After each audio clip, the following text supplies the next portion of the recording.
Welcome to another edition of Words with WaPrep. I am Miss Teresa, and sitting next to me is Miss Eunice. Hello. We are both teachers here at Washington Preparatory School, located in Bothell, Washington, USA. With us today in the audience, we have 4 of our WaPrep students. First is Evan. Hi, my name is Evan. I'm in 7th grade, and I am 12 years old. Hi, my name is Skylar. I'm in 7th grade, and I'm 12 years old. Hi, my name is Kurt. I'm 13 and I'm in 7th grade.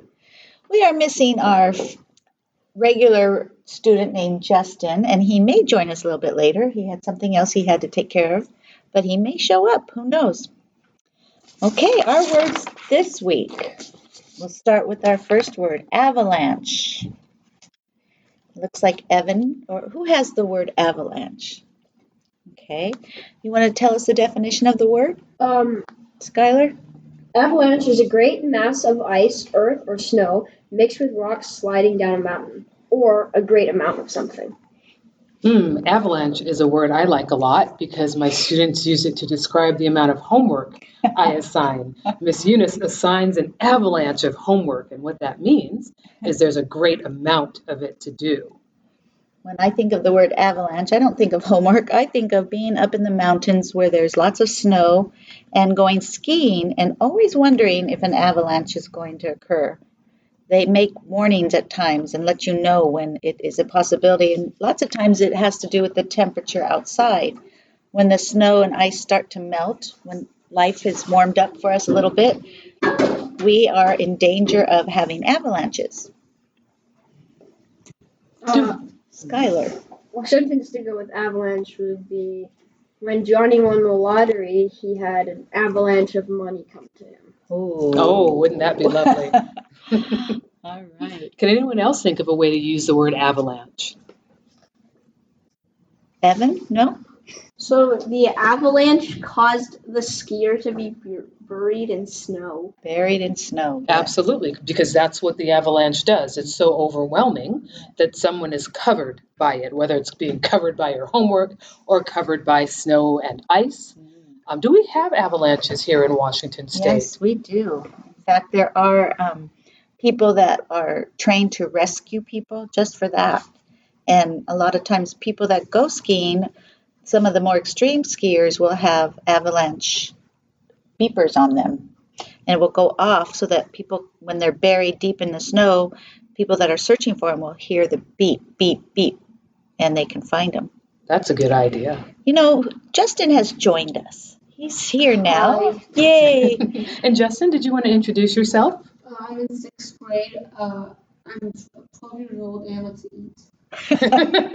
And what else do you like to do? Play video games. Yep. And We're glad you could join us. yeah. Anybody else have anything they want to say about avalanche? I hope my mom makes an avalanche of food. And so Justin is happy to be buried in all that food. Here in Washington, if you go up to the ski resorts, you might see avalanche guns, which are to detonate or to send a bullet or a heavy projectile to cause the avalanches where no one is, so that way when people go to ski there, no one falls in an avalanche. That's right. It's a prevention. Exactly. Yeah. It's a way to make sure that we don't have an avalanche. They set off something so it detonates, and then we won't have an avalanche because that snow and ice has been moved around already. Keeps everyone safe. Okay, our next word is blizzard. Blizzard. Evan?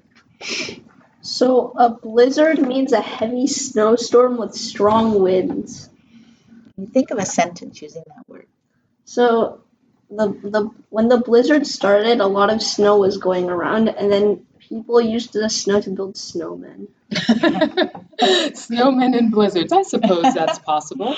I lived through 2 blizzards now. The first one was called the Blizzard of 93, and it was unexpected because it happened in March. And that was past the time for us to have that. And it was during my university years in Boston. And when the blizzard was over, we realized the snow was so high that it covered the door. So we could not get out of our house. And the decision was made that we would go to the second story of the house and I would climb out of the window. Whoa. And so that's what I had to do in order to go and find the workmen so that we could remove the snow from our door area and actually exit the house. It was really exciting. Did you have a chance to walk through the blizzard at all? No, I have always been smart enough to not walk through the blizzard. I get home before that starts. I've seen movies where people are walking through blizzards or getting lost when a blizzard comes, whether they're stranded in their vehicle along the road and the sky turns almost completely white and you can't see even your hand in front of you. It's very scary, I would imagine. Yeah, you can't tell the difference between the sky and the ground. We also have a treat here in Washington at the Dairy Queen called Blizzard. And the Dairy Queen is like a restaurant that people can go to and get different kinds of food. What's in a blizzard? Has anyone here ever had a blizzard? Tell us about a blizzard. So it's basically like a milkshake with like chunks of Oreo in it, and it's pretty good. Is it a very sweet thing? It's not too sweet, but it's sort of like it's like a milkshake like mixed with a unique flavor of Oreo. Oh, yeah. So cookies and ice cream together. Yeah. Okay, very interesting. Cold. That's why they call it blizzard. Anyone else have something they'd like to say about blizzard?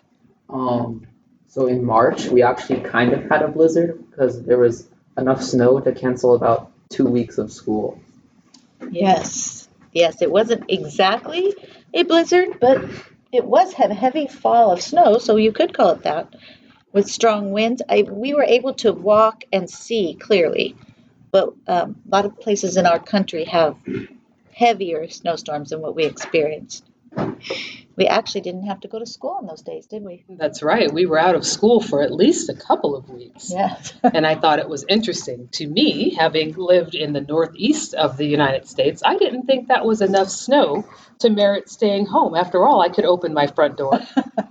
So for me, that was not a blizzard. But I think for people who live in Washington State, that seemed like an awful lot of snow. So it's relative. Yes, it is. Okay, our next word is conquer. That's a great word.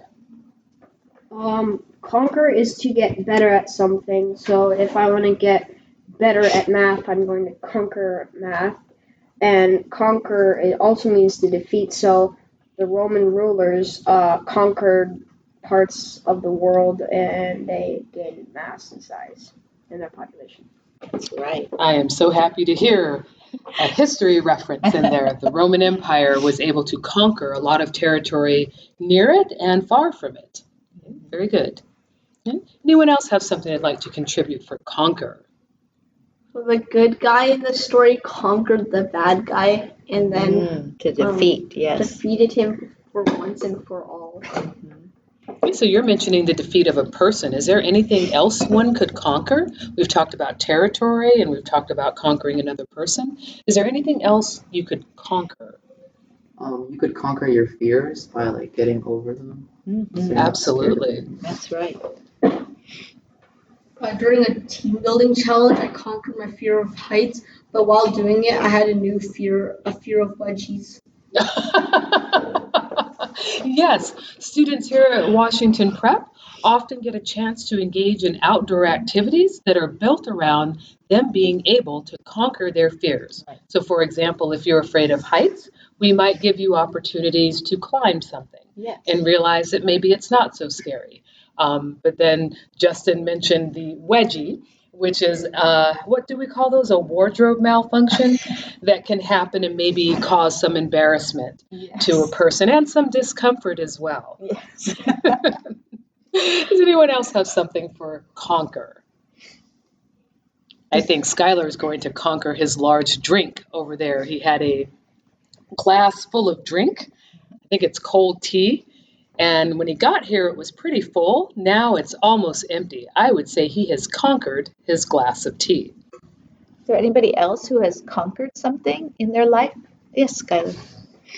I conquered my brother's birthday cake. It was quite good. Did you eat most of it? No. Oh. What did you do to your brother's birthday cake that made you conquer it? I got it. I ate all that icing. You ate all the icing. My goodness. Not only. Well, that's something. Yes. So our next word is conquest, which is something like conquer. Yeah.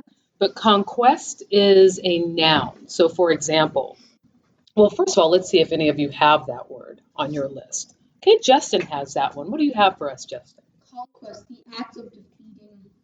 Mm-hmm. Can you think of a sentence in which you can use that word?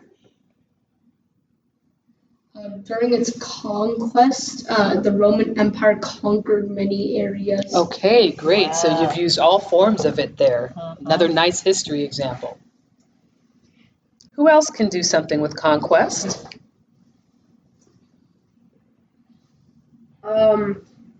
The conquest of some people is great.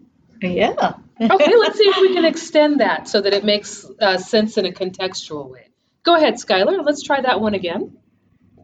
I don't remember what conquest means. Okay, maybe Justin can refresh your memory for you. Justin's going to pass his card over to Skylar. This happens sometimes. We don't always remember the definition, so he's going to go ahead and read the card and then come up with this sentence. When the Allies forces in World War II completed their conquest of making sure the Axis powers don't prevail. Awesome. Okay, Very good. well done.